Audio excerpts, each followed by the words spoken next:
안녕하십니까. 예비고3 수험생 여러분, 목동에서 새롭게 인사드리게 된 매스매직스의 김종원입니다. 오늘은 기말고사 끝나고 이제 본격적으로 수능 입시가 준비를 하기 시작할 텐데요. 그때 수학을 어떻게 공부하는 게 좋으며 어떻게 해야 최단 시간 내에 최고의 효과를 낼 수 있는지에 대해서 말씀드리고자 이 영상을 준비하게 됐고요. 한 20-30분 정도의 짧은 시간이니까 집중해서 들어주시기를 바랍니다. 네, 제목은 수학 그 아름다움에 눈을 뜨다인데요. 그 중에서도 여러가지 공부 방법들 중에 문제 해석에 대한 얘기들을 해보도록 할게요. 자, 지금까지의 수학 공부 방법들을 생각하면요, 누구나 이런 과정들을 거치게 되거든요. 처음에 개념 정리를 막 하죠. 그때 이제 교과서나 정석이나 아니면 학원 수업이나 그런 것들을 듣습니다. 그 다음 공식을 또 막 외워요. 공식 암기를 하고 문제를 풀어봅니다. 틀린 문제들을 다시 풀어보고, 저 복습을 하는 과정에서 시험도 보고 오답 노트도 만들고 개념 정리도 새롭게 하고 그런 복습 과정을 막 거치죠. 하지만 시험을 보면 여전히 성적은 잘 변하지 않아요. 그러다 보니까 뭐가 문제지? 내가 좀 심화 학습이 부족했나 보다 해서 다시 또 어려운 과정들, 저 때는 막 교과 외적인 과정들을 막 배우는 학생들도 있거든요. 예를 들면 행렬에서 영인자의 성질을 배운다든가 디터미넌트를 배운다든가, 이과 학생들은 벡터 문제를 푸는데 외적을 배워서 푼다든가, 이런 이상한 것들을 또 막 심화 개념이라는 이름으로 막 배우게 됩니다. 그 다음 어려운 문제들을 풀게 돼요.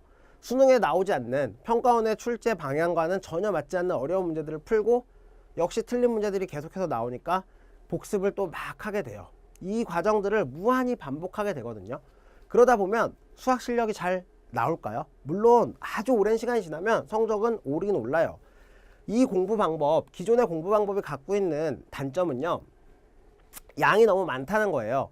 고3 수험생들은 수학에만 매달릴 수는 없거든요. 국어도 해야 되고 영어도 해야 되고 사탐, 과탐도 다 공부를 해야 되는데 양이 너무 많아서 제한된 시간 내에 하기가 굉장히 힘들다는 거고요. 역시 양이 많다 보니까 너무 시간이 오래 걸리는 거예요. 하루에 이과 수험생은 하루에 14시간 공부해야 된다 막 이런 말들이 있는데, 공부를 해보시는 직접 수험생들은 알겠지만 하루에 14시간 공부한다는 거 가능한가요? 정말 극소수의 수험생들 중에 가능한 사람들도 있겠지만 한국에서 가장 어렵다는 사법시험 같은 걸 준비하는 사람들도 하루에 14시간 공부한다는 거 결코 쉬운 일이 아니거든요.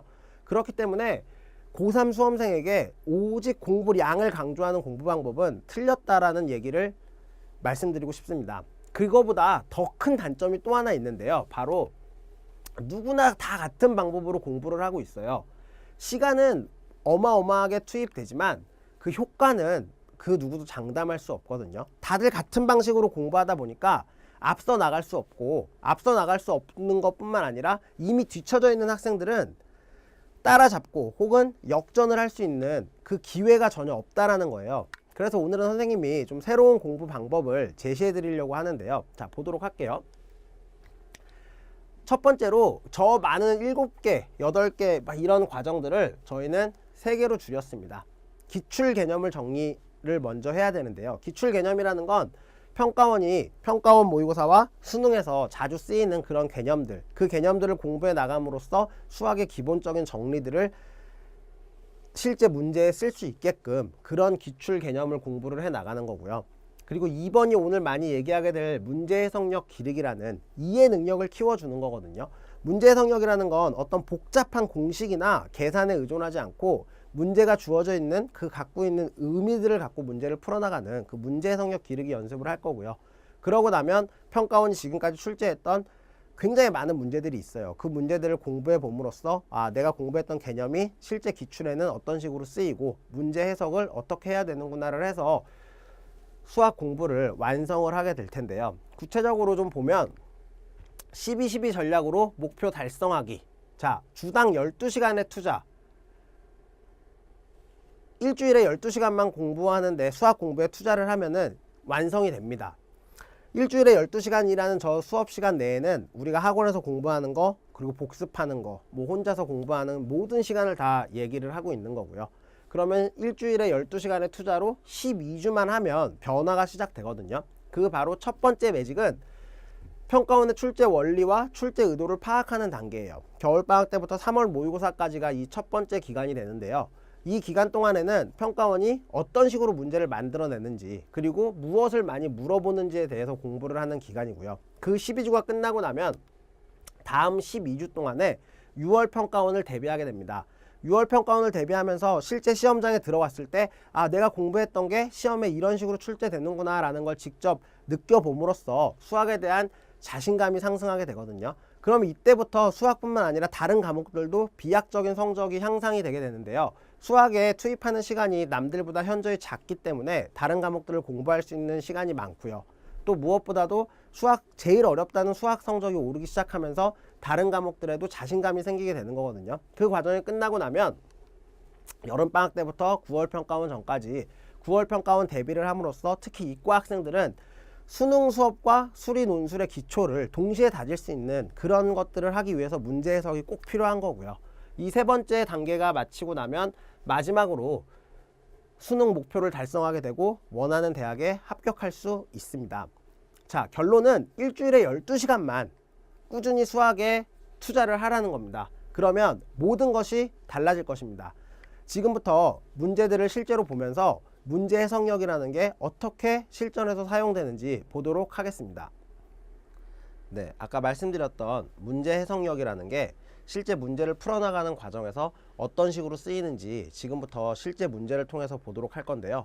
일단 A형 첫 번째 문제부터 가도록 할게요. 첫 번째 문제는 우리가 11월 달에 봤던 모의고사 21번에 나왔던 문항이거든요. 어떤 모의고사에서 21번이라는 건 객관식의 가장 마지막 문제고 그 시험에서 객관식 문제 중에 가장 어려운 문제를 지금 얘기하는데요. 실제로 문제를 살펴보면 한 변의 길이가 1인 정사각형 A가 있고요. 이런 정사각형 A가 있는데 그때 정사각형과 만나지 않는 각 꼭지점을 한 꼭지점으로 하고 한 변의 길이가 2분의 1인 정사각형 A와 한 점에서만 만나도록 각각 그림을 그려서 그림 A를 얻었대요. 이런 모양이 만들어졌다는 얘기죠. 그리고 그 다음 단계는 역시 마찬가지로 여기다가 정사각형들을 붙여 나갈 건데 이 길이의 또 절반이 되게끔 붙여 나갔대요. 그렇게 해서 AN의 정사각형의 개수를 수열 AN이라고 했을 때 그 예를 들어 A1은 5고 지금 A1은 5고 A2는 17이다. 이렇게 주어져 있고요. 그때 지금 이 값을 구하라고 얘기하고 있어요. 자, 여기서 생기는 문제는 대부분의 학생들이 갖는 어려움들은 이 복잡한 그림과 복잡한 얘기들을 읽고 이 수열 AN을 구하려고 하거든요. 문제 해석이라는 건 이 AN에 집중하는 게 아니라 내가 지금 구하고자 하는 이 값이 과연 무엇일까에 대해서 집중을 해보는 건데요. 지금 봤더니 형태가 A10 더하기 1분의 A15 더하기 1을 생각해 보래요. 자, 생각을 해볼게요. A1이라는 값이 주어져 있으니까요. A1 더하기 1은 6이 될 거고요. A 더하기 1은 18이 되겠죠. 이거는 이미 그림과 숫자로 주어져 있는 상황이기 때문에 뭐 눈만 있으면 누구나 다 알 수 있는 얘기들이고요. 그 다음 A3 더하기 1이라는 애를 생각해 볼 건데 A3이라는 애는 요 양 꼭지점에 정사각형이 하나씩 생기게 되겠죠. 그러니까 요쪽 한 부분, 요 부분만 볼게요. 요 부분에 보면 여기에 3개, 3개, 3개, 9개가 생길 거고 그런 애들이 총 4개가 있으니까 36개가 더 생길 거예요. 원래 17개가 있었는데 36개가 더 생겨서 53이 됐고 더하기 1이니까 54다. 이렇게 처리가 됐겠죠. 그럼 지금 요 밑으로 어떤 식으로 펼쳐질 것인가를 생각해 봐야 되는데 수열을 공부한 학생이라면 곱하기 3 등비 수열을 이루고 있다는 걸 알 수 있겠죠. 즉 수열 AN 플러스 1이 초항이 6이고 공비가 3인 등비 수열이래요. 그러면 역시 마찬가지로 뭐 얘의 일반항을 써볼 필요도 없이 지금 이 수열과 이 항과 이 항의 관계를 살펴보면요. 몇 칸 차이 나고 있죠? 5칸 차이 나고 있죠. 그러니까 분명히 이 위에는 밑에 공비가 5번 곱해진 3의 5승인 243이 정답이 되는 거겠죠. 지금 보시면 아시겠지만 굉장히 복잡하고 비교적 뭐 그 당시의 시험에서는 난이도가 있다라는 21번 문제지만 어떤 계산이나 복잡한 수식 없이 문제를 정확하게 읽고 해석해 봄으로써 굉장히 간단하게 풀린다는 걸 볼 수 있는데요. 지금 이런 연습들을 꾸준히 계속 하셔야 수능에서 좋은 성적을 얻을 수 있습니다. 네, 다음은 2번 문제인데요. 이번 문제는 그 A형의 30번 가장 마지막 문제로 나왔던 뭐 그 시험에서는 나름대로 최고 난이도라고 나왔던 문제인데요. 보도록 할게요. XY에 대한 연립 1차 방정식이 주어져 있고요. 행렬 ABC에다가 XY를 곱했더니 PQ가 나왔는데 걔가 오직 한 쌍의 해 알파와 베타를 갖는데요. 그 얘기는 알파, 베타를 곱하면 P, Q가 나온다는 얘기겠죠. 그 다음 두 번째 식과 세 번째 식을 살펴봤더니 행렬 BA, DC에다가 X1, Y1을 곱했더니 역시 마찬가지로 P, Q가 나왔대요. 세 번째 식에서는 같은 행렬 BA, DC에다가 X2, Y2를 곱했더니 마이너스 P, 마이너스 Q가 나왔다는 얘기죠. 그럴 때 좌표 평면유의 세 점 ABC에 대하여 선분 BC의 길이가 20일 때 삼각형 ABC의 넓이의 최대값을 구하라고 하고 있는데요. 이 점이 지금 A, 이 점이 B, 이 점이 C란 얘기죠. 자, 일반적으로 얘가 오직 한 쌍의 해를 갖는다고 했으니까 대부분의 학생들이, 그리고 대부분의 뭐 해설 강의와 모든 풀이들은 얘가 역행렬을 갖고 얘가 역행렬을 가지니까 얘도 역행렬을 갖고, 그래서 막 복잡한 계산을 통해서 아, 점 A의 위치가 어디구나를 찾아내는 데 집중을 하는데요. 문제 해석력을 이용한 풀이라는 건 이렇게 무조건 계산을 하는 게 아니라 주어진 식을 다시 한번 살펴봄으로써 이 문제가 어떤 식으로 만들어져 있고 풀이 과정에서 원하고 있는 게 뭔지를 알아서 풀어내는 건데, 자, 보도록 할게요. 일단 첫 번째 식과 두 번째 식의 특징을 보면 PQ와 PQ가 동일하죠. 그리고 두 번째 식과 세 번째 식을 보면 행렬이 같아요. 행렬이 같은데 이 점들은 부호가 반대이고요. 결국 여기서부터 먼저 볼게요. 얘를 봤더니 P, Q라는 애와 마이너스 P, 마이너스 Q라는 애는 어떤 상태인가요? 원점의 대칭인 상태죠. 원점의 대칭인 상태인데 앞에 곱해져 있는 행렬이 같아요. 그럼 이 서로 다른 두 점이 원래 원점의 대칭인 상태였다는 얘기가 되겠죠. 자, 좌표 평면상의 표현을 해보면요.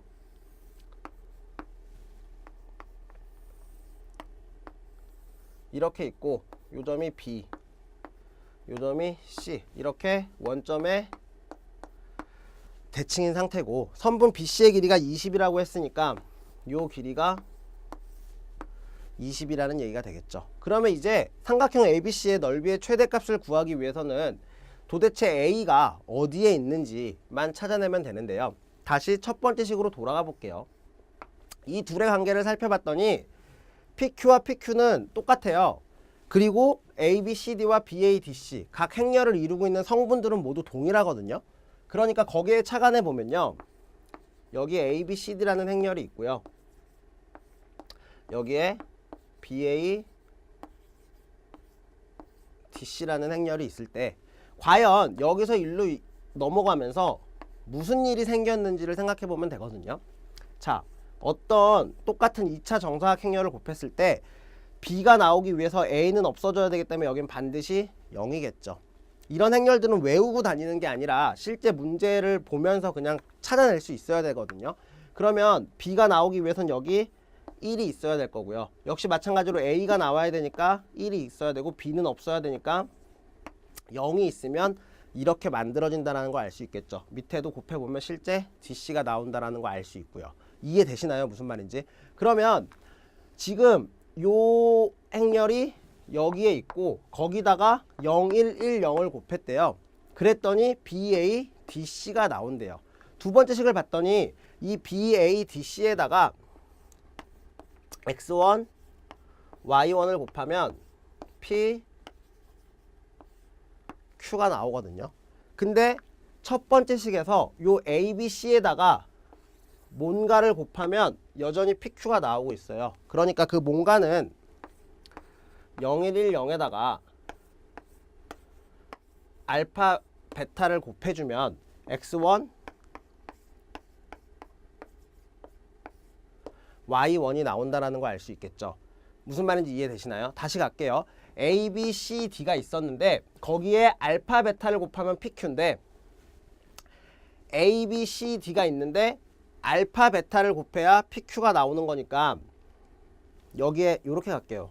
헷갈릴 수 있으니까 여기에 x1, y1을 똑같이 x1, y1을 곱하면 x1, y1을 곱해서 PQ가 나온 거니까 이 점이라는 애가 여기에 곱해져서 PQ가 나온 애니까 알파와 베타가 되는 거겠죠. 이해되시나요? 그러면 이 점은 y1, x1이라는 걸 알 수 있고요. 결국 이 점 A라는 알파, 베타라는 애는 B의 점 x1, y1과 뭐만 x좌표와 y좌표만 바뀌어 있는, 즉 y는 x라는 이 직선에 대하여 대칭인 상태라는 걸 알 수 있겠죠. 그러니까 지금 점 A는 여기에 있는 거예요. 여기에. 자, 이 세 점으로 만들어진 삼각형 넓이의 최대값을 구하는 건데요. 대칭인 상태니까 이 길이도 역시 마찬가지로 10일 거고요. 자, 원점 O에서부터 거리가 같은 세 점 뭔가요? 원이죠. 원. 이렇게 변 BC를 지름으로 하고 반지름이 10인 원 위의 한 점이 바로 A라는 걸 알 수 있어요. 그때 넓이의 최대값을 구하라고 했으니까 이쪽에서 보면요. 선분 BC가 이렇게 있을 거고요. 길이는 20이다. A는 얘를 지름으로 하는 원 위의 한 점이에요. 넓이가 최대가 되기 위해선 당연히 지름에서 가장 위쪽에 있는 여기에 A가 있어야 되겠죠. 삼각형 ABC의 넓이의 최대값은 20 곱하기 10 곱하기 2분의 1 해서 100이다. 이렇게 구할 수 있는데요. 지금 보시면 알겠지만 어떤 복잡한 계산은 하나도 없거든요. 이 행렬들 간의 관계를 규명해 봄으로써 간단하게 점 ABC의 위치 관계를 알 수 있고 그를 통해서 금방 삼각형 넓이의 최대값을 구할 수 있다는 거 이해되시나요? 이런 식의 문제 해석력을 계속해서 연습하셔야 됩니다. 네, 3번 문제인데요. 3번 문제는 사실 B형에만 출제됐던 문제인데 뭐 수원 문제고 문과 학생들한테도 굉장히 중요한 극한의 본질에 관련된 내용이기 때문에 한번 같이 보도록 할 건데요. 자, 자연수 n에 대하여 두 점 A, B가 저렇게 주어져 있고요. 걔를 지름의 양 끝으로 하는 원이 있대요. 그림을 그려보면 여기에 12n 플러스 1, 0이라는 점 B가 있고요. 0,5n이라는 점 A네요. 여기가 점 A가 있고요. 0,5n이라는 점 B가 이렇게 주어져 있는데 여기를 지름의 양 끝으로 한대요. 지름의 양 끝으로 하는데 직교좌표계 여기 수직이죠. 일단 무슨 말인지 알 수 있나요? 요렇게 여기를 지나는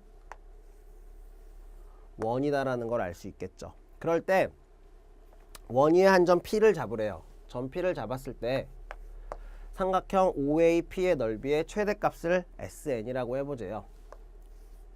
이런 경우가 일반적으로 이제 최대인 경우가 될 텐데 그럴 때 그냥 SN을 구하는 게 아니라 리미트 n이 무한히 커질 때 n제곱분의 SN의 값을 구하라는 얘기거든요. 이 문제에서 핵심은 SN을 표현해내는 게 중요한 게 아니라 SN을 n제곱으로 나눴을 때의 그 극한값이 어디에 수렴하느냐 그게 중요한 건데 결국 SN은 n에 관한 2차식으로 표현이 될 거고 그 개수를 구하라는 얘긴데요. 자, 생각해 보도록 할게요. 여기 12n 플러스 1이라는 애가 있는데 어차피 지금 n은 어떤 상황인가요? 무한히 커지고 있는 상황이죠. 그러니까 1억 더하기 1 하고 1억은 어느 정도 차이가 있지만 한 100조를 생각해 볼게요. 100조 더하기 1은 100조랑 거의 차이가 없겠죠. 100조가 있는지 100조 1원이 있는지는 사람들이 구분을 잘 못한단 말이에요. 무슨 말이냐면 n이 무한히 커지는 상황에서는 12n 플러스 1은 마치 12n이나 마찬가지란 얘기겠죠. 즉 여기가 5n이고 12n에 한없이 가까워지고 있기 때문에 요 반지름 지름의 길이가 13n이라는 걸 알 수 있을 거예요. 그러면 요 중심에서 볼게요. 요 중심에서 요 P까지 이 길이는 2분의 13n이라고 표현이 되겠죠. 그리고 중학교 때부터 여러 번 배웠던 원의 성질 이 중심선은 현을 수직 2등분 하기 때문에 여기가 5n이니까 닮음의 성질에 의해서 여기는 2분의 5n이 될 거고요. 이해되시나요? 보이시죠? 밑변의 길이가 12n이고 높이가 이 둘의 합 9n인 삼각형의 넓이의 최대값을 구하래요. 그러니까 2분의 1 곱하기 9n 곱하기 12n이다 해서 54n 제곱으로 표현이 될 거고, n 제곱으로 나누라고 했으니까 54다라는 정말 별다른 아무런 계산 없이 이 4점짜리 문제를 풀어낼 수 있는데요. 지금 우리가 세 문제를 보면서 뭐 이 세 문제를 통해서 문제 해석력이 확 늘진 않겠지만 문제 해석력이라는 게 어떤 거고 그게 왜 필요한지, 그게 있으면 가장 짧은 시간에 가장 정확하고 빠른 풀이를 하게 해준다라는 거 꼭 명심하셨으면 좋겠고요. 이 시간 이후에 우리가 또 만나게 될 뭐 무료 강좌나 아니면 겨울방학 특강을 통해서 계속해서 문제 해석력과 수능 기출 문제의 출제 원리 등에 대해서 계속 말씀드릴 수 있는 시간이 있었으면 좋겠습니다. 그럼 들어주시느냐고 수고하셨고 다음 강의에서 뵙도록 하겠습니다. 수고하셨습니다.